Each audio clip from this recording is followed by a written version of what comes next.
Ora pessoal, hoje República Oligárquica parte 2, vou dar prioridade aqui para a parte econômica, industrialização, movimento operário, primeira greve geral do Brasil, ok? Gente, vocês já sabem, né, que a República Velha ou República Oligárquica ou República do Café com Leite, vale sempre reforçar que são essas denominações que vocês aí vão encontrar. Ela vai de 1889 até 1930, com a chegada de Getúlio Vargas ao poder, ok? Gente, essa aula é importante para vocês entenderem por que o Sudeste, principalmente São Paulo, se tornou a região mais rica do país. Tem tudo a ver com café, imigração. Então, vamos lá. Aqui nessa imagem, vocês já estão vendo uma operária, né, trabalhando numa fábrica têxtil, tecidos. A Revolução Industrial nunca ocorreu no Brasil, tá? Para você afirmar que houve uma Revolução Industrial, ela tem que pegar o país todo. Nós tivemos surtos industriais, um pouco no século XIX e agora no século XX, tá? Bem, vamos lá.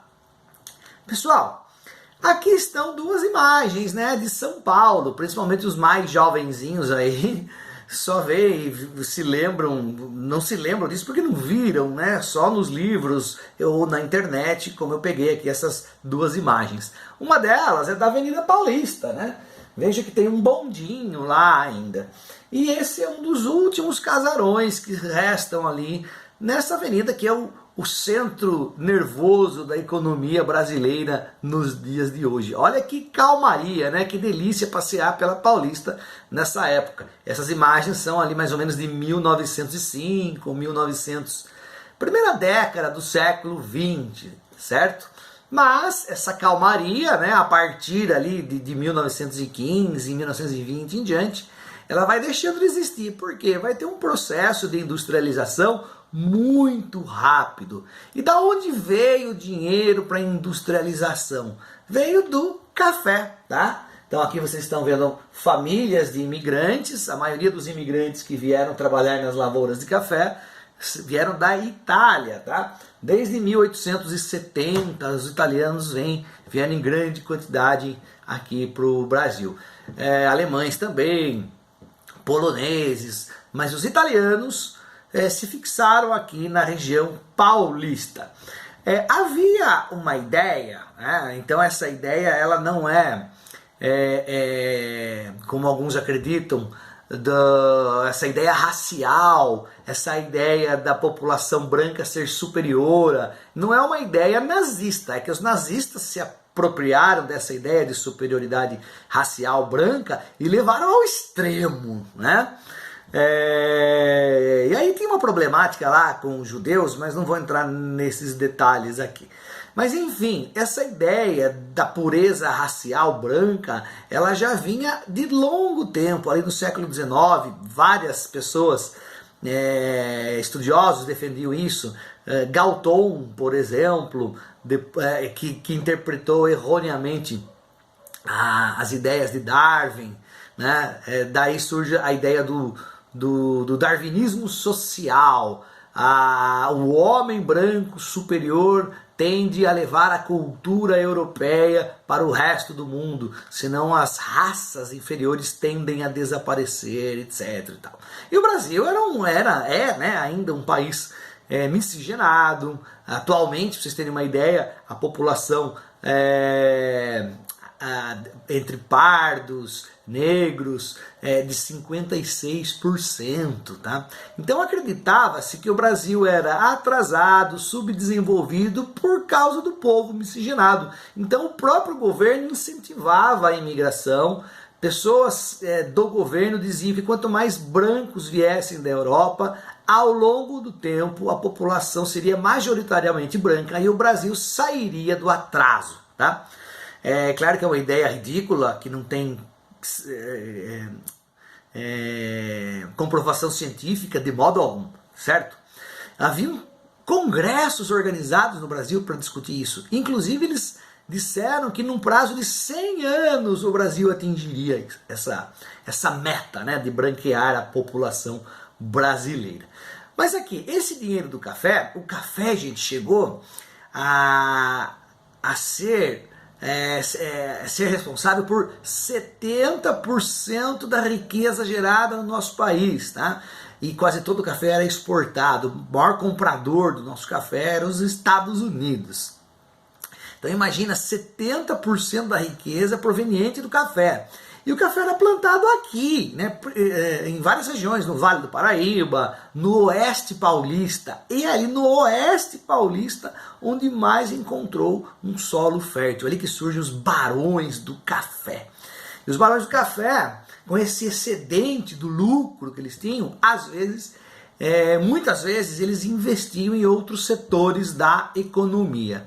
Então ali no finalzinho do século XIX e começo do século XX, São Paulo começa a ter muitas indústrias. Então aqui é outra imagem, né? E aí percebam por esses números como a industrialização no Sudeste, principalmente em São Paulo, explodiram. Se a gente comparar aqui, ó, no Norte, em 1920, haviam 247 fábricas e 3.691 operários. No Nordeste, 2.408 fábricas, 57 mil operários. E vejam o Sudeste, 7.458 fábricas e 176 mil operários, certo?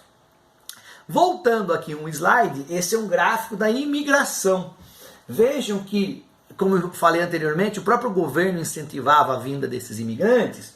Nessa linha amarela do meu gráfico, está escrito aqui, ó, uma imigração subsidiada. O que é isso? O próprio governo pagava a vinda desses imigrantes. Este outro gráfico aqui mostra a imigração espontânea. E vejam que dispara mais ou menos neste ponto aqui, porque a Primeira Guerra Mundial explode na Europa. Então, muitos europeus fogem para a América e muitos vieram para o Brasil. Ok? Gente, e assim o Sudeste ganha essas fábricas, principalmente até 1914, eram fábricas que produziam bens não duráveis ou semiduráveis. Os setores mais importantes eram o alimentício e o têxtil. Só a partir da Primeira Guerra Mundial é que começa a se diversificar essa indústria. É óbvio, né? Porque a Europa é em guerra, e os Estados Unidos também acabam entrando já mais para o final. O Brasil, que importava quase tudo, agora é obrigado a produzir mercadorias que não existiam aqui. É a chamada política substitutiva de importações. Começa a se produzir algo mais tecnológico, algo mais bens mais duráveis, inclusive fábrica de motores se instalam aqui. A própria Ford, a partir de 1920, começa a montar carros aqui, certo? Então tem um crescimento econômico no contexto da Primeira Guerra Mundial. E nós entramos ao lado da Tríplice Entente, que depois vai passar a se chamar Aliados. Ou seja, entramos do lado da França, da Inglaterra, dos Estados Unidos. Veja lá a minha aula de Primeira Guerra Mundial e suas consequências. Tem no meu canal, ok?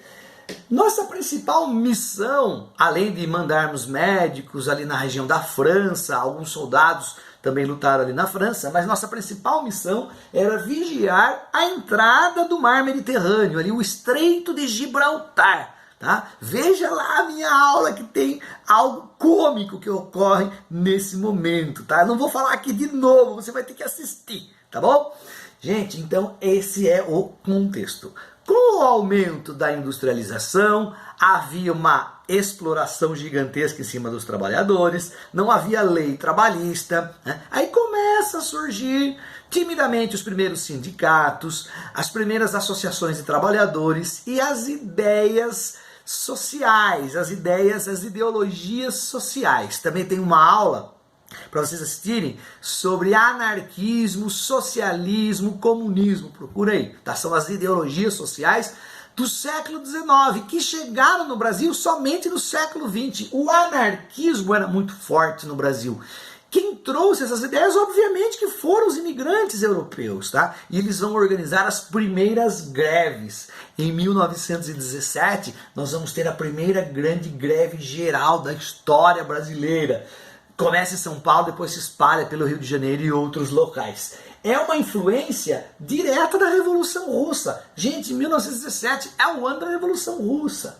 Anarquistas e socialistas que não se davam bem, por isso que é importante você ir lá ver minha aula para diferenciar anarquistas e socialistas, eles não se davam bem, mas conseguiram organizar essa greve geral. Depois eles vão romper, tá? E os socialistas vão fundar o Partido Comunista Brasileiro em 1922, aqui no Brasil. A partir da década de 20, o Estado, né, brasileiro começa a perceber que precisa criar novas leis. Mas são leis muito tímidas. E na década de 20, a política oligárquica, ou república do café com leite, ela entra em crise. Há movimentos operários de contestação ao regime, há um movimento da classe média mais elitizada, os tenentes ou movimento tenentista, a Semana da Arte Moderna, todos questionam e querem romper com essa política do café com leite. E aí você vai ter uma crise política e uma crise econômica que veio de fora, lá dos Estados Unidos, com o crash da Bolsa de Nova York. Mas isso é tema para uma parte 3. É o fim da República do Café com Leite. Ok? Gente, um abraço, bons estudos e até a próxima!